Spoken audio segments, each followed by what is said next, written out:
Hi అండి, welcome back to my channel MSP life style. మీకోసం ప్రత్యేకంగా నేను దేవి నవరాత్రుల్లో చేసుకునే కదంబం రెసిపీని తీసుకొచ్చాను. ఇది చాలా ప్రాంతాల్లో వివిధ రకాలుగా చేసుకుంటారు. ఇది నా స్టైల్లో ఎలా చేయాలో చూపిస్తాను మీకు ఈరోజు. ఇప్పుడు మనం కదంబంకి కావాల్సిన పదార్థాలు చూసేద్దామండి. చింతపండు తీసుకున్నాను, రైస్ 1 కప్ తీసుకున్నానండి రైస్ గ్లాస్తో. మనం రైస్ కుక్కర్తో రైస్ గ్లాస్ వస్తుంది కదా, రైస్ గ్లాస్తో 1 కప్ తీసుకున్నాను. మీరు ఏ రైస్ వాడతారో ఆ రైస్ వాడుకోవచ్చు.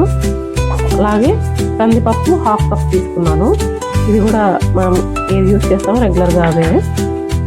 పెసరపప్పు కూడా 1/2 కప్ తీసుకున్నాను.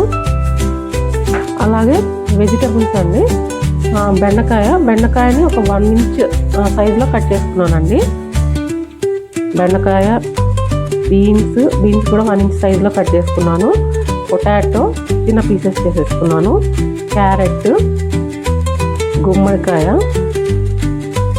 అలాగే అరటికాయ తీసుకున్నాను. టమాటో, మీకు ఏ అవైలబిలిటీ ఉంటే వెజిటబుల్స్ ఆ వెజిటబుల్స్ యూజ్ చేసుకోవచ్చు. తప్పకుండా ఈ గుమ్మడికాయ మాత్రం వాడుకోవాలండి. ఈ కదంబానికి స్పెషల్ టేస్ట్ ఇచ్చేదే గుమ్మడికాయ అండి, తీపి గుమ్మడికాయ. కాబట్టి తప్పకుండా ఇది మిక్స్ చేయకుండా వాడండి. ముందుగా కుక్కర్ తీసుకున్నానండి ఇవన్నీ కుక్ చేసుకోవడం కోసం. ఇప్పుడు రైస్ వేసుకుంటున్నాను. అలాగే కందిపప్పు, పెసరపప్పు ఇవన్నీ మనం వాష్ చేసుకుందాం. ఒక 2-3 సార్లు వాష్ చేసుకుంటే సరిపోద్ది. ఇప్పుడు వాష్ చేసి పెట్టేసుకున్నానండి. ఇప్పుడు మనం వాటర్ యాడ్ చేసుకుందాం వీటికి సరిపడా. ఒక 5 గ్లాసెస్ వాటర్ తీసుకుంటున్నాను నేను, మెత్తగా ఉడకాలి కనుక. వాటర్ సరిపడా తీసుకున్నానండి, 5 గ్లాసెస్ తీసుకున్నాను నా రైస్కి పప్పుకు సరిపడా. మీరు మీ రైస్కి తగ్గట్టు తీసుకోవచ్చు ఎన్ని కావాలో అన్నీ. అలాగే ఇప్పుడు మనం 4 విజిల్స్ పెట్టుకుందామండి ఈ కుక్కర్ని. ఇప్పుడు ఈ విజిల్ వచ్చేలోపు మనం వెజిటబుల్స్ని కూడా బాయిలింగ్ పెట్టుకుందామండి. 2 ఒకేసారికి టైం వేస్ట్ లేకుండా అయిపోతాయి మనకి. ఇప్పుడు మనం ఒక శుభ్రమైన పాత్ర తీసుకొని ఇందులోకి మనం కట్ చేసి పెట్టుకున్న వెజిటబుల్స్ యాడ్ చేద్దామండి. ఫస్ట్ క్యారెట్ వేసుకున్నాను, ఇప్పుడు గుమ్మడికాయ వేసుకుంటున్నాను, అలాగే పొటాటో, బీన్స్, అరటికాయ, బెండకాయ, అలాగే టమాటో కూడా వేసుకుంటున్నాను. ఇవి కుక్ అవ్వడానికి ఇవి మునిగేదాకా వాటర్ పోసుకున్నామండి. దీన్ని స్టవ్ మీద పెట్టుకొని బాయిల్ చేసుకున్నామండి. ఇప్పుడు ఇందులోకి తగినంత సాల్ట్ వేస్తున్నామండి. రైస్లోకి మనం యాడ్ చేసుకోలేదు సాల్ట్ అయితే. అలాగే పసుపు కూడా వేస్తున్నాను. ఇవన్నీ సాఫ్ట్ అయ్యేదాకా కుక్ చేసుకుందామండి. మనము హై ఫ్లేమ్లోనే కుక్ చేసుకోండి, ఫాస్ట్గా అయిపోద్ది.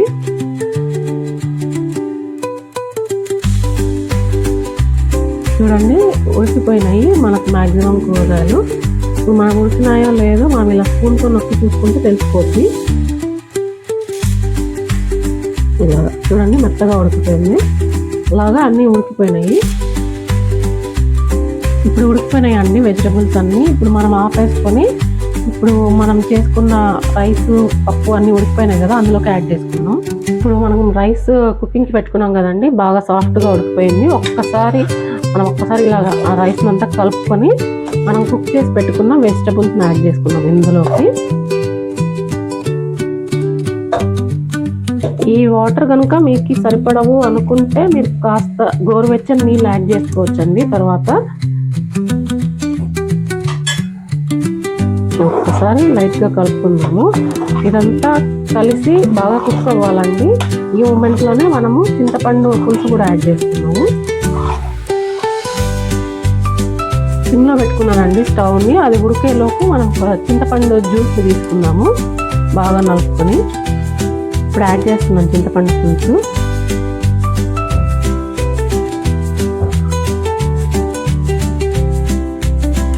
ఇప్పుడు ఒకసారి కలుపుకుందామండి పులుసు వేసుకున్న తర్వాత. ఈ మూమెంట్లో మనం ఉప్పు కూడా యాడ్ చేసుకోవచ్చు అడ్జస్ట్ చేసుకోవడానికి.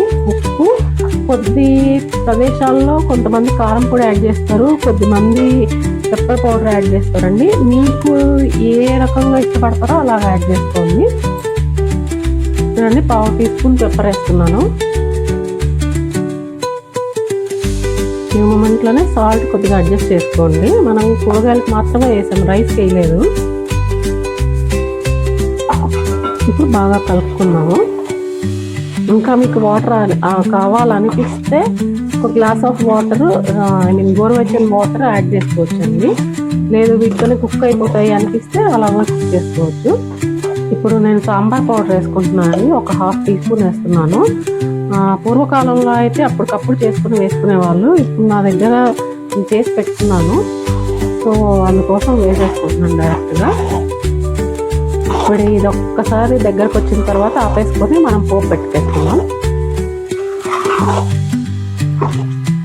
ఇప్పుడు ఈ రైస్ అంతా ఉడికిపోయిందండి, వెజ్జీస్ రైస్ అంతా ఉడికిపోయింది. ఇప్పుడు దీన్ని పక్కన పెట్టుకొని మనం పోపు వేసుకున్నాము. ఇప్పుడు కడాయి తీసుకున్నానండి పోపు కోసం. ఇప్పుడు నెయ్యి వేసుకుంటున్నాను, పోపు దినుసులు వేసుకుంటున్నాను. మినప్పప్పు, శనగపప్పు, జీరా యాడ్ చేసుకున్నానండి. ఒక పించ్ వేస్తున్నానండి, టేస్ట్ బాగా ఫ్లేవర్ బాగుంటుంది. అలాగే ఎండుమిర్చి వేస్తున్నాను, ఒక 3 ఎండుమిర్చి వేసుకుంటున్నాను.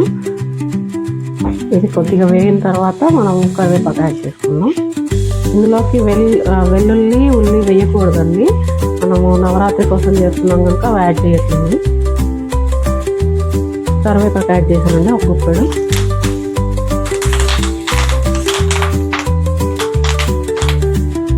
బాగా చిటపటలాడాలండి కరివేపాకు, మంచి అరోమా వస్తుంది. అప్పుడే మనకు సౌండ్ వచ్చిన తర్వాత ఆపేసుకోవచ్చు మనం. ఇప్పుడు మనం డిష్ అవుట్ చేసుకుందామండి రైస్ని.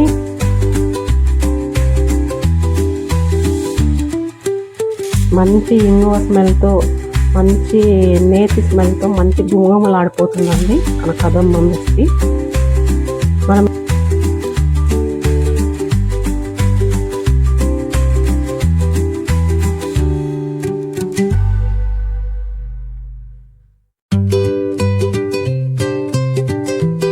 పోపు వేసేసుకున్నామండి. మనము చూడండి ఎంత అందంగా చూడ్డానికి కలర్ఫుల్గా ఉంది మన కదమ్మము. మనం ఇది నైవేద్యానికి సిద్ధంగా ఉంది. మన వెజ్జీస్ అన్నీ బాగా ఉడికిపోయినాయండి. వేసుకున్న క్యారెట్, బీన్స్, గుమ్మడికాయ అన్నీ మంచి అరోమాతో మంచిగా మనం ఇది లంచ్ బాక్స్ కూడా యూజ్ చేసుకోవచ్చు అండి. అప్పుడప్పుడు లంచ్ బాక్స్ చేసి పెట్టచ్చు పిల్లలకి. మనం నైవేద్యానికి చేసుకోవచ్చు, లంచ్ బాక్స్ కూడా చేసుకోవచ్చు. ఇది చాలా త్వరగా అయిపోద్ది, చాలా ఫాస్ట్గా చేసుకోవచ్చు. వెజిటబుల్స్ ఒకటి అవైలబిలిటీ ఉంటే సరిపోద్ది మనకు. ఇది చేసుకోవడం కూడా చాలా సులువు అండి, చాలా సింపుల్గా ఈజీగా చేసుకోవచ్చు. చాలా హెల్దీ రెసిపీ.